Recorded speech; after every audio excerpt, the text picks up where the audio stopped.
Hi there. So we're just going to have a quick look at how to light one of our Dartmoor 8 log burning stoves. Sometimes it's a little confusing, so a little video might help a bit. So what we're going to do is put in a couple of decent size, regular shaped pieces of ash. These are all from our ash-dieback trees, sadly. So they're dead and seasoned and harvested, but they are quite solid bits of wood, so they take a bit of getting going. So I'm going to put a firelighter from our firelighter box in the middle. One should do it, but you could probably do more. And then some kindling in a bridge across the top of it. This is just to get the flames going.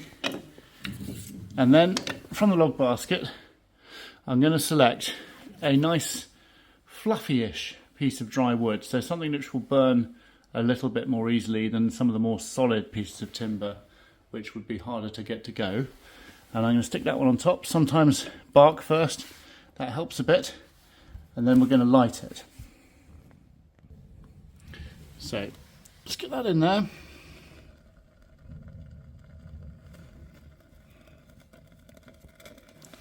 Now, if the fire is going well, in other words, if the chimney is warm, it should light quite quickly. But what I'm going to do is shut the door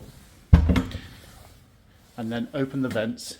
So there's a vent on the side, which is open, and one on the front, which is fine control. So I'm going to open those as much as possible and then stand back and let the fire take hold and give it a few minutes to get going. Okay, so now it's 5 minutes later and you can see that it's starting to get going. Got lots of air going into it, which keeps it going quite well. And I might now just add another little bit of wood to it, just to encourage it to get up to full temperature. So just added another smallish log to it, and give it another 10 minutes of going full blast with all the air going through it. So I've added one or two more logs as it's got a bit hotter, and now you can see that it's burning very nicely. And I'll give that a few more minutes, and then once it's all red hot in there, what we're going to do is start to shut the airflow down a little bit, which I'll show you in a second. So the fire's going nicely now. You can see that the logs are red hot, going really well. So what we'll do is we will probably shut down a little bit of the air going into it, which means closing this valve here on the side.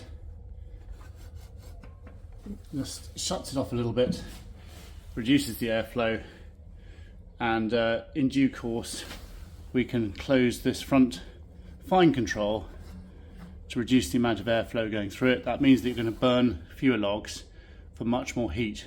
So nice orange flame is what we're looking for, not too yellow, not going straight up the chimney flue out into the air. We want to heat the room, and so by reducing these valves down, then adding more logs as we see fit, and making sure we've got a nice fire going, that should do the trick. Keep it well stocked up with logs, and probably add a log every hour or so, and you'll be in good stead. Will be nice and warm, and these burners are good enough to heat very large areas, as long as you just keep it feeding it with the odd log.